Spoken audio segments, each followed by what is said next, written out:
Today on episode number 601, we're back with a regular format, and we are back with a doozy of a Because of My Podcast story. And we've got Andrew from podcastguest.com. This is a great resource that can help you find guests as well as be a guest. Hit it, ladies. The School of Podcasting with Dave Jackson. Podcasting since 2005. I am your very own award-winning podcast coach, Dave Jackson. Thanking you so much for tuning in. If you're new to the show, I'm so glad you're here. I am so pumped up today. I can't wait to tell you about all the cool things that are coming down in podcasting. But if you're new, here's what we typically do. We help you massage your message. We help you tackle that technology. We help you face your fears and flatten that learning curve and get you on the right path to podcasting. I hear so many weird things. I heard one the other day that if you don't launch your podcast with at least 4 episodes, Apple doesn't think you're a legitimate podcast and they won't approve you. Can I tell you that is so entirely wrong? You can launch your podcast with 1 episode. So I get you going in the right way based on these things that I like to call facts. Our website is schoolofpodcasting.com. Use the coupon code LISTENER. That's LISTENER when you sign up and save on either a month or a yearly subscription. And I always like to start off the show with a Because of My Podcast story. And today, do we have a doozy? Listen to what happened to Paul Colligan from the Podcast Report. Hey, Dave, a Because of My Podcast for the School of Podcasting. Long-running client, high-paying client, very profitable client for me, and a client who, gosh darn it, encourages me to be a better podcaster and businessman. Guy's name is Joe Polish, does the I Love Marketing show, does 10xtalk.com, does Genius Network, does a bunch of shows.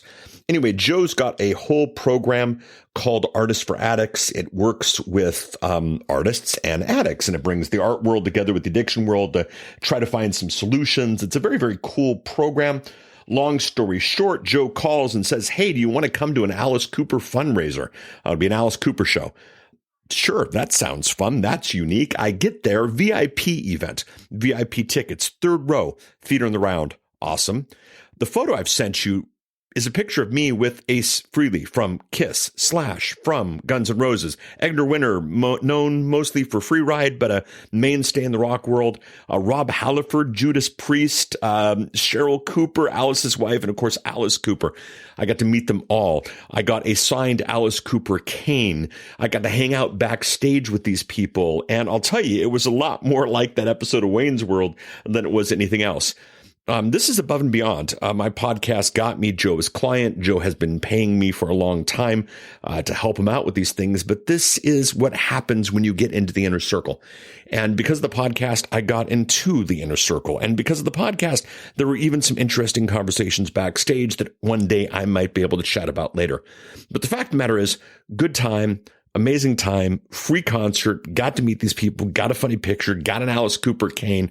Not bad. Podcasting. I love it. I love it too, my friend. I've known Paul forever, basically.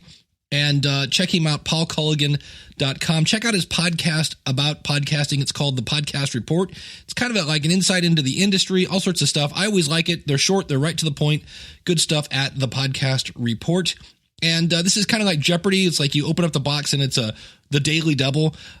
A couple weeks ago, we heard from Emily Prokop from The Story Behind podcast. You can find that at thestorybehindpodcast.com. And she had gotten a book offer. Well, here's part 2 of that. Yeah. And can we get a part 2 to the Because of My Podcast story? Yeah. So my book deal was approved and they want me to start working on the book right away. And they want it out September, October for the Christmas season. Yay. Yay is right. I love it when the good guys or gals win. I'm going to throw in another one here. This is from the private Facebook group that you get to join when you are a member of the School of Podcasting. And you know Glenn the Geek, right? Glenn Hebert, horseradionetwork.com. He's been on this show many times, and he shared this, and I wanted to share it with you. I'm always saying go where your audience is. Go where the people are. And Glenn is super smart. He's been on the show many times. He goes where his audience is, but he also goes where the potential sponsors are. And so he has a new show called Finding Florida Travel Show. And he and his co-host Jamie, they requested media passes to go to the largest tourism show in Florida. And you're like, man, they must have what, a couple hundred episodes and a giant audience? No, they have 6 episodes. That's it. Did they get accepted? Sure did. And they put us up in the Hilton in Fort Lauderdale. Oh, really? For like a night? No, for 3 days.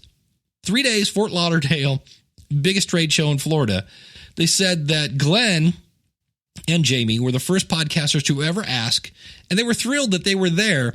Yesterday, we had 10 meetings. Now, think about how long it would take to set up 10 meetings over Skype and email and things like that. They had 10 meetings with tourist bureaus, hotel chains, and other venues. They are thrilled to help us when we come to their towns. And what are they going to do? How thrilled are they, Dave? They're including free admission, free hotels, and they're going to help in setting up their adventures. He said none of this would have happened if we were not there. He says meeting people face to face seals deals and get you in the door that you're just not going to get into otherwise. He goes, and not one even asked how many listeners they have. So again, face to face is the best way. And you know what? That's a good segue into my sponsor. What? That's right. I have a sponsor. Who's the sponsor? One of my favorite places on earth. And we're not talking Disneyland. We're talking Podcast Movement. Are you going to be there? Seriously, I'm going to be there. I've been to every single one. I know the guys that run it, Dan and Jared. These guys they're podcasters. That's the beautiful thing about it. And it was started out of the love of the podcast community. And now Podcast Movement is the largest gathering of new and veteran podcasters, or really anyone looking to start their own podcast, again, the right way. So join over 2,000 podcasters from around the world in Philadelphia, July 24th and 26th. And you know the cool thing about Philly is about every 10 feet, there's some sort of historic sign. Like Thomas Jefferson picked his nose here. And then you go like another 3 feet and it's like Benjamin Franklin once, it's an amazing place. And of course, Philly cheesesteaks.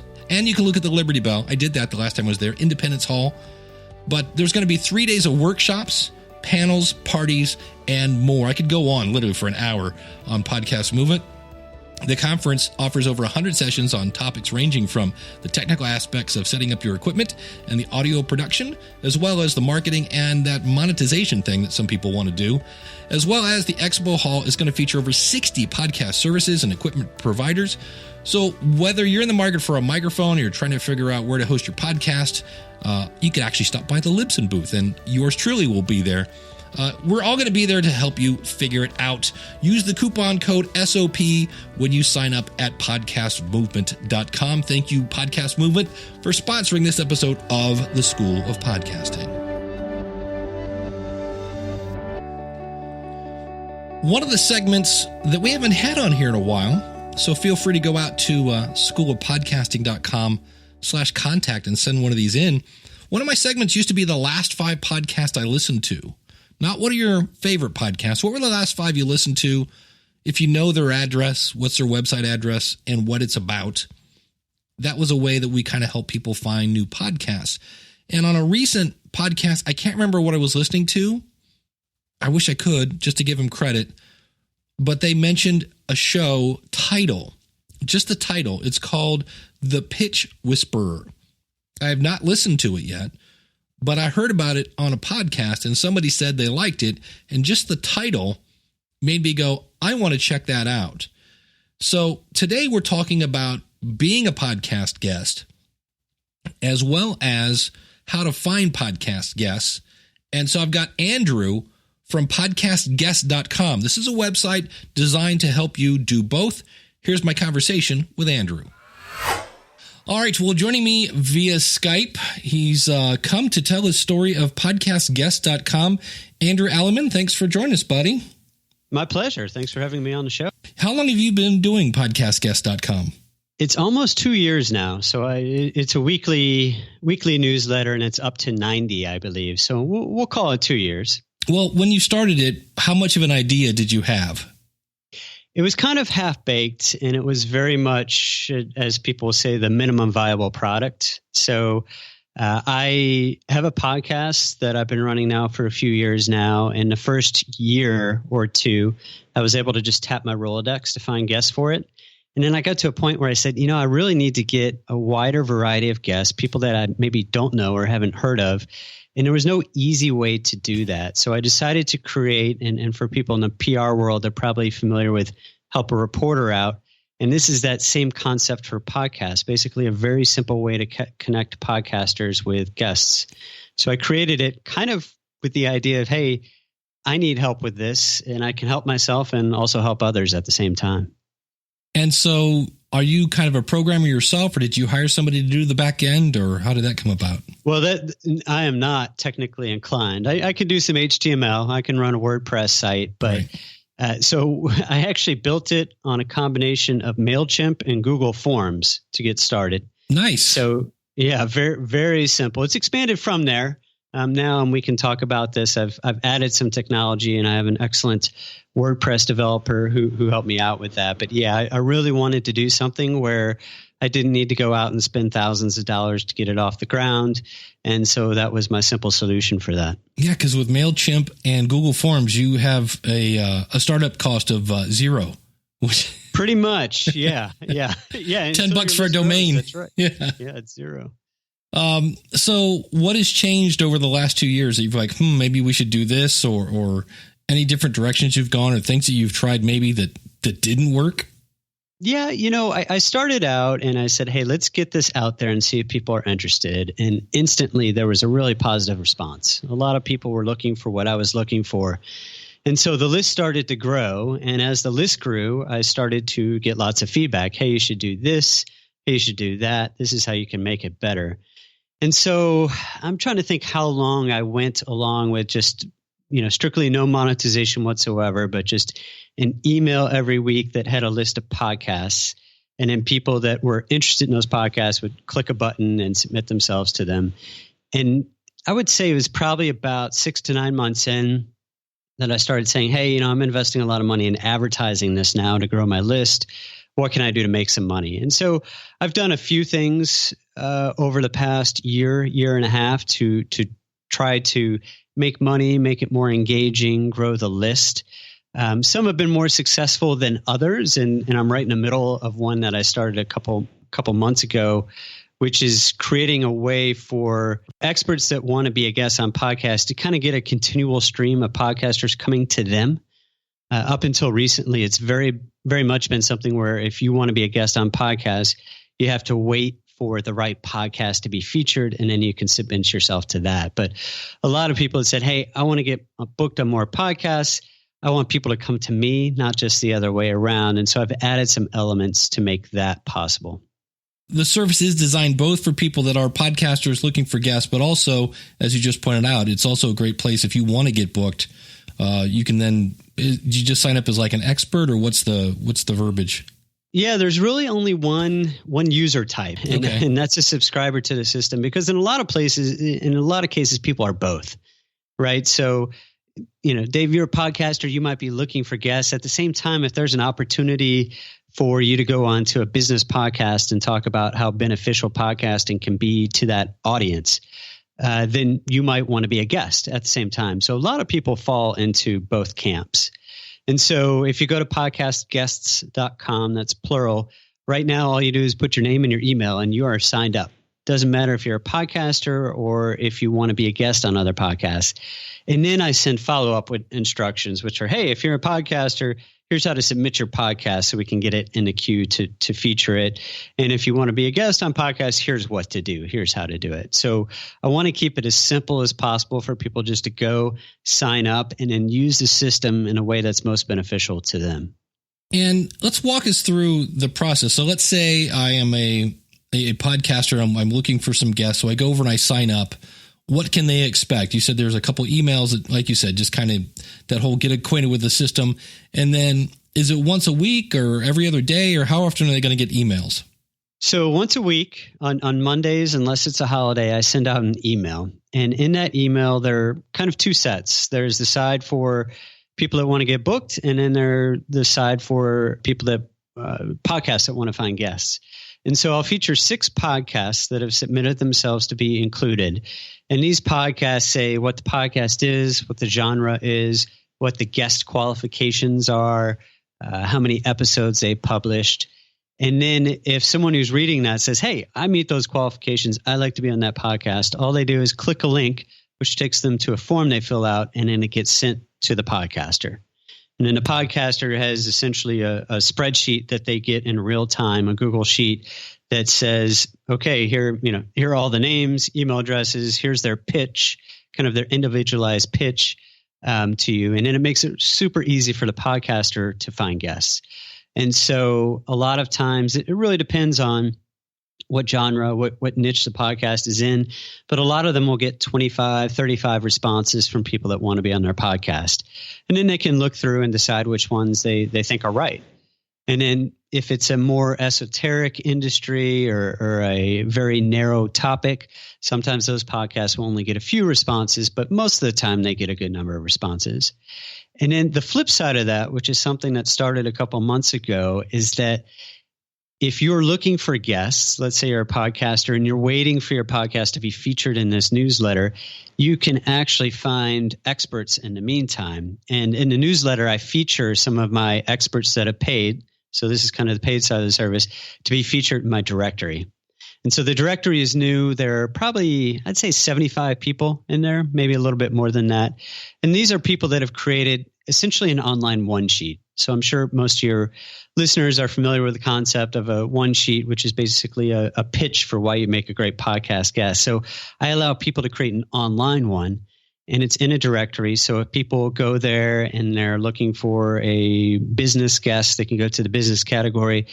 They find someone they like, they click a button, they see that person's profile, they see their social profile. I even have them list questions that the interviewer can ask them to make the interviewer's job easier. And then if it's a fit, or if you think that person's a fit for your podcast, you just click a button, fill out a form, and it goes to the podcaster. So, it goes to the expert who can then get in touch with you. So now it kind of covers both sides, and every week, actually every day, there's an opportunity for you. If you're looking for guests, you can go to this directory, and then every week there's a great opportunity for you if you see a podcast that's a good fit for you. When you said in some cases, let's say you get a lot of responses, you said that comes in a spreadsheet. Is that like an attachment, or is that like a web-based spreadsheet? No, this is Google Sheets. Okay. And so the beauty of it, if you've never used it, is basically as soon as someone fills out that form, it updates this sheet. So it's an online kind of hosted sheet. And so it's essentially in real time, and the podcasters can set it up so they get a notification whenever someone fills out the form as well. So it's a lot more eloquent, an elegant solution compared to just, hey, here's a spreadsheet with everyone. And people can submit themselves a week later and they'll still get it. Nice. And if somebody wants to be listed in your directory, you said that's kind of one of the places where, you're generating some income. Because I'm thinking the more larger this email list gets, MailChimp is only free for so long. So are we still using MailChimp? It is MailChimp. Okay. And at this point, I've invested a lot. Actually, I've invested over $10,000 getting this off the ground. And, holy cow. And that's primarily from advertising to grow the list and from creating this directory, creating a directory. If you look at it, hopefully people that look at it will say, oh, yeah, this is really well done. Well, doing things well costs money. And so I had to get a developer to do that. So the paid side there is that you can join this directory, and you either pay, it's inexpensive. It's either $9 a month or $29 a month, depending on which level you choose. And you get to create this online one sheet. And so that's where I'm generating revenue right now for the service. And, I've also taken some advertising and stuff as well, but the vast majority of people use it as a free service, but people that really want to get booked on more podcasts are going for the paid option. And some of them are getting a lot of inquiries. And frankly, they're getting a great deal at $29 a month. Sure. I was listening to Podcast Junkies today, and David Steele was on there talking about how he heard about me on the Podcasters Roundtable. So I get that comment at least once a week that I heard you on another podcast. Right. So being a guest on another show is a great way to promote your show. And obviously it's also a great way to get content is to have a guest that's an expert, and then you just have to be able to ask the right questions and listen, basically. So yeah. And, one thing to think about having that great expert on, not only does it give you great content, but hopefully they're the type of person who'll help promote the show as well. And so one of the things I do whenever someone responds to a podcast and says, hey, I'm interested, or if they create the expert one sheet in my directory, is it asks, hey, expert, what are you going to do to help promote the show that you're on? And so you can see, hey, maybe they're like, hey, I'm going to tweet this show out to my following, or I'll include it in my email newsletter. For example, when this goes live, I'll make sure to link to it in my newsletter, which now goes out to over 3,000 people. And so, that's a benefit to you, and it should be kind of a mutually beneficial relationship between a podcaster and a guest. So there are certainly a lot of benefits. Any plans? You said, you've kind of built this based on user feedback, and you've tried some things and other things. Any plans for the future as you move forward with podcastguest.com? Yeah, right now I'm really absorbing and trying to push this directory because it was quite an investment, and it's working so far. A lot of the people in the directory, we're at 6 weeks now, and some of them have maybe 8 or 10 requests to come be a guest on their show.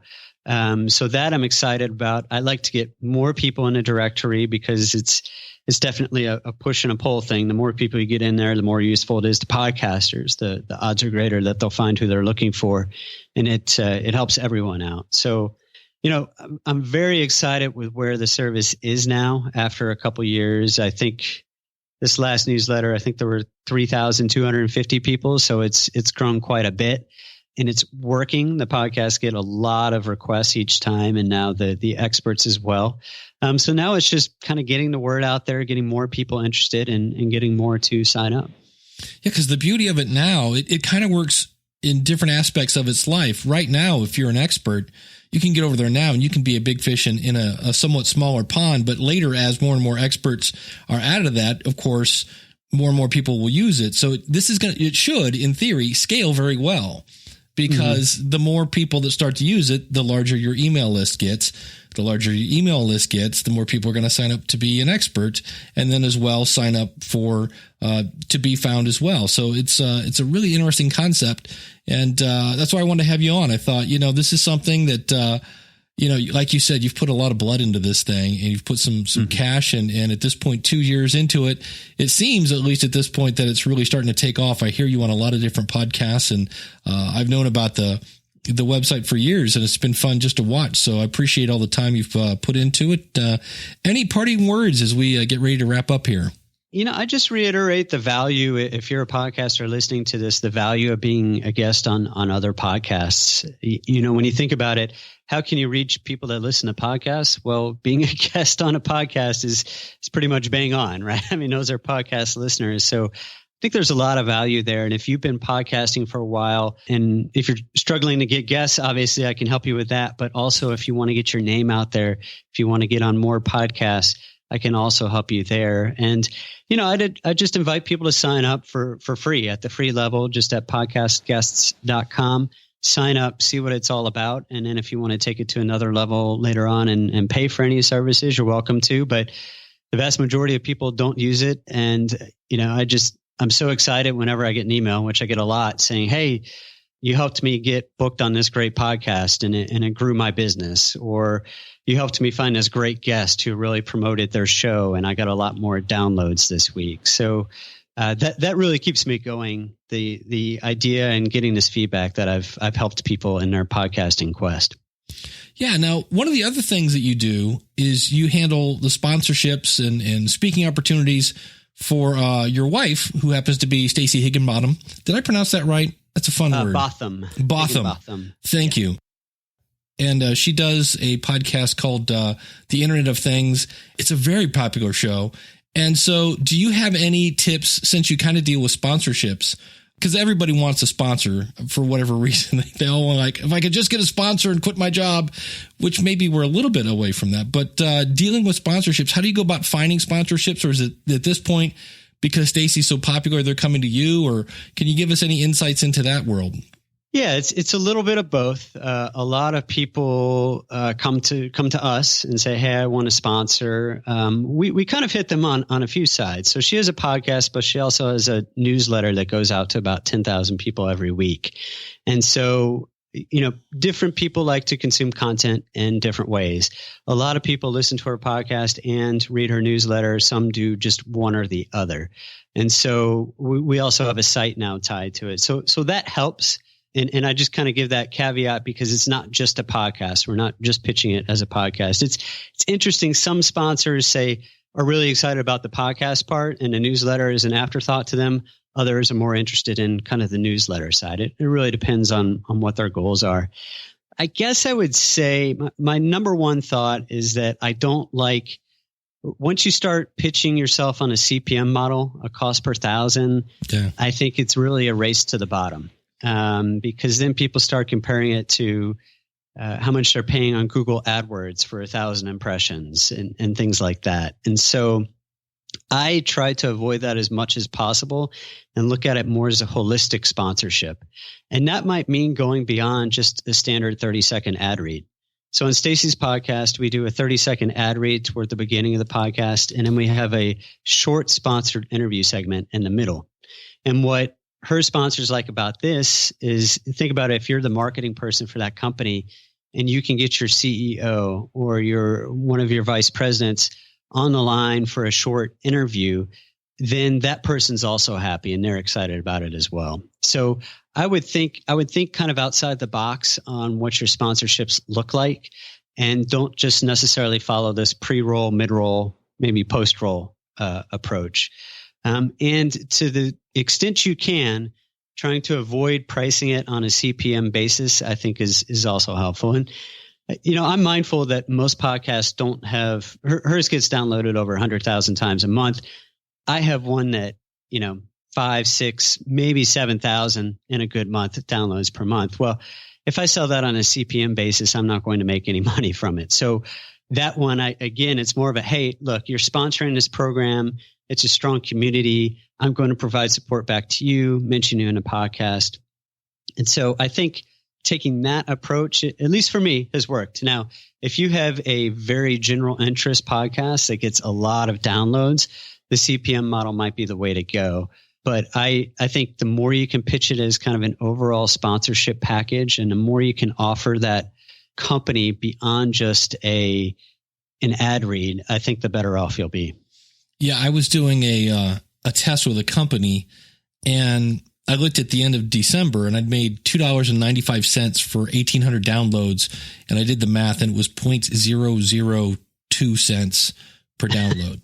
And I went, that's why this isn't going to work for most people. So, right. Again, I'm mindful. It's tricky. I saw Rob over at Libsyn. Rob, last name is Walsh.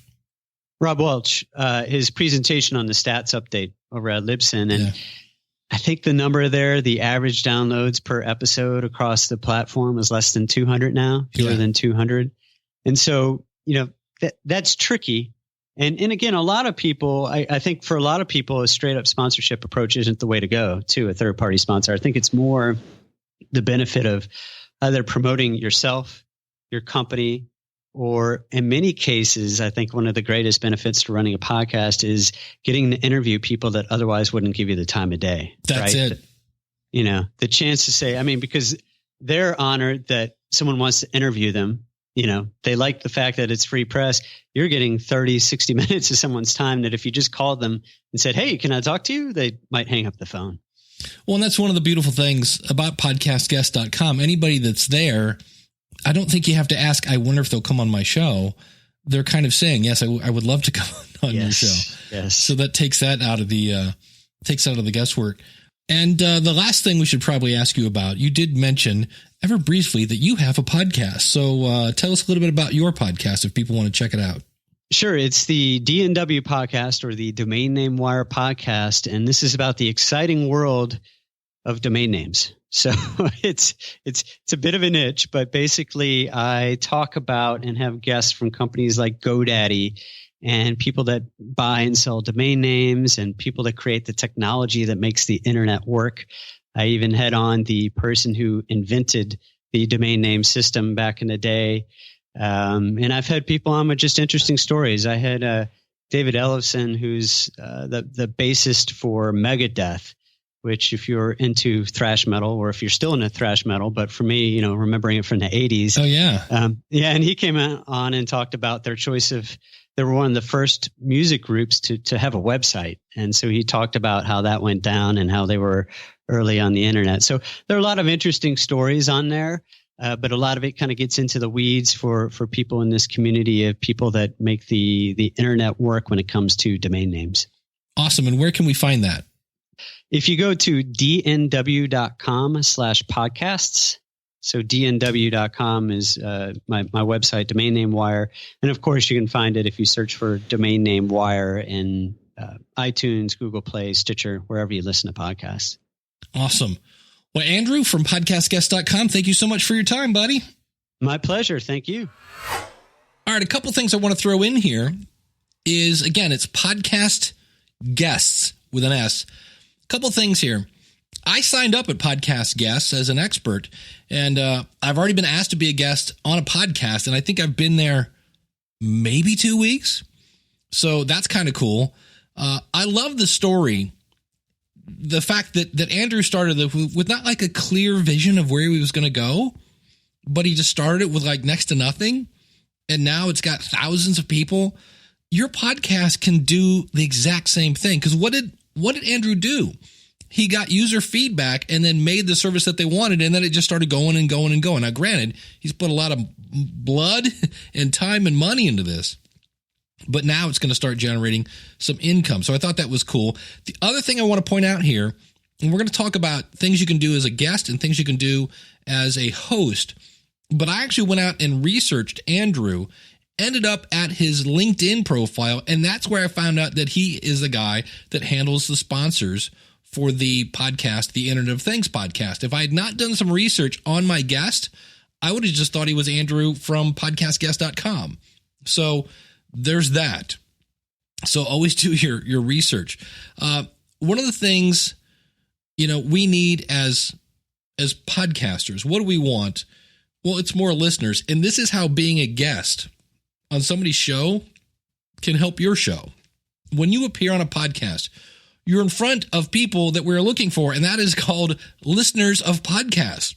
You don't have to teach them that you don't need an iPod or an iPhone. You can listen anywhere. And so most podcast listeners say they hear about other podcasts on other shows. I mentioned that earlier. I'm going to be checking out the Pitch Whisperer here sometime in the near future. But here's some things you can do if you're going to be a guest. Number one, go listen to the show you're going to be on. Well, why should I do that? Well, this way you can understand kind of who the audience is you're talking to, kind of get the vibe for it. You don't want to show up and start dropping F-bombs and it's a family-friendly show. So get to know that. Make sure your bio is up to date and provide a headshot for them to use. And if you have any kind of artwork or things like that, and give that to them the minute you get booked. Don't make them ask for it because it just makes it easier for them. Make it easy for them. And then the day of the interview, always confirm, hey, Joe Schmo, Jill Schmo, just want to make sure we're still on today for 6 p.m. Eastern Standard Time. Don't forget time zones. And, where you're meeting, what it's going to do, how long it is, just whatever. Confirm everything the day of. I can tell you this, almost every time I don't do that is the time it's like, oh, I thought it was 3. Nope, it was 2. Oh, sorry. And that happens, by the way. And when you are a guest, be a good guest and help promote the show that you appeared on. Now, if you're going to be the podcast host, this is how guests can help your show. Now, first things first, just having big guests is not going to make you get a bazillion downloads. I've said it before. It's not the size of the guest that brings value. It's the size of the value that makes a great guest. So keep that in mind. They have to bring value. But what else you get is you get great insights, you get great experiences, any stories they have to share, any strategies that can help your audience. Now that means that you have to know who your audience is so you can get guests that's going to bring value. There are shows, I think, that will take anybody with a pulse. I'm pretty positive of that. I said before that we often think that having guests will grow our audience, and it can, but realize that not everybody who appears on your show is going to help you promote it. But one of the things you can do is make sure it is a no-brainer to share your show. So don't say, hey, your new episode is live, thanks. No, it should be your new episode is live. Here's the link to it on the website. Here's the direct link to the MP3 file. Here's an image if you want to share it. And then I will copy you on a tweet in case you want to retweet it. Give them no reason to not do something to help promote your show. Then, again, make sure to take the time to make sure your guest sounds great. That might mean doing this thing called editing. So if somebody goes, yeah, you might want to cut that out. You want them to sound phenomenal, because guests won't share shows where the interview was crap and the audio was worse.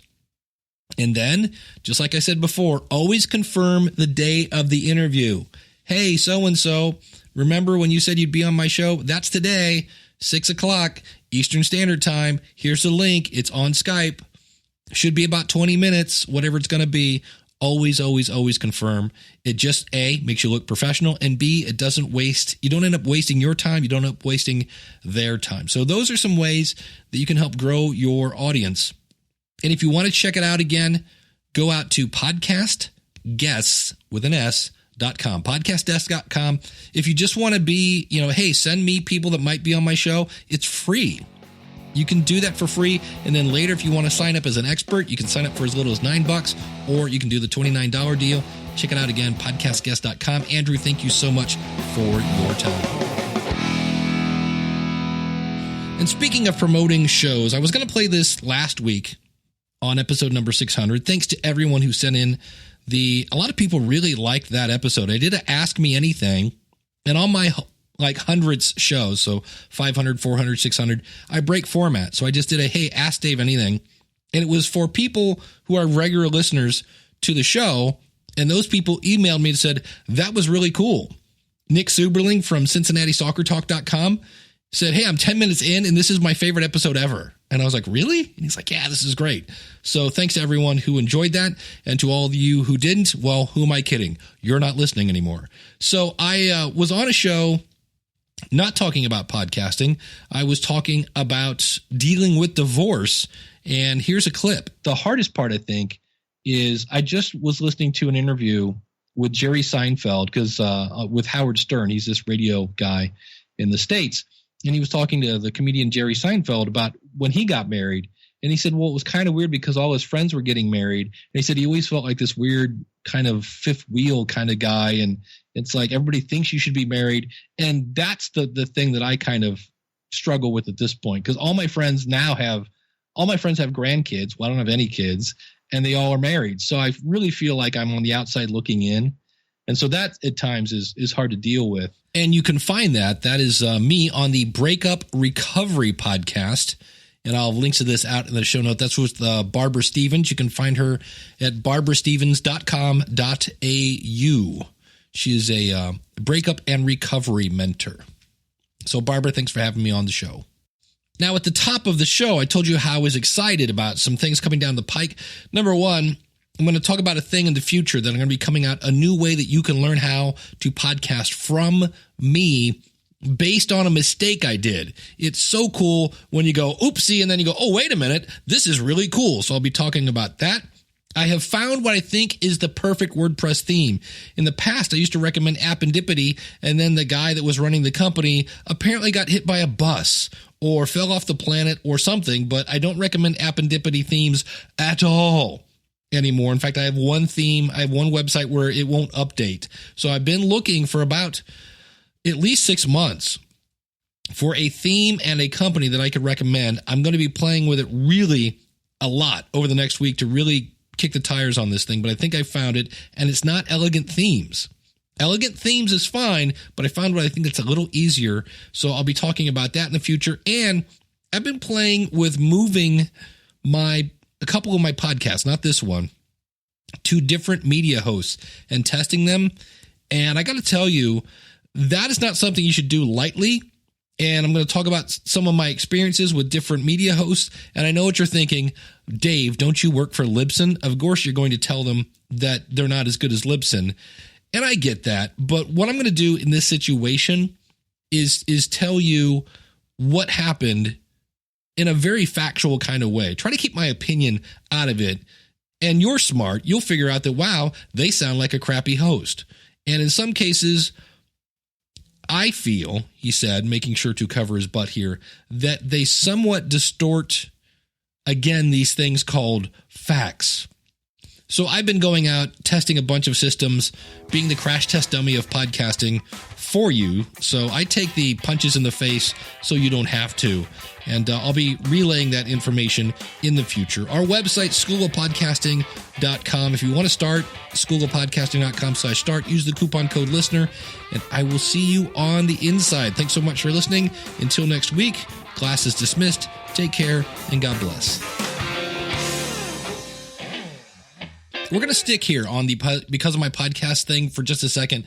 Glenn the Hebert. You know Glenn the Hebert.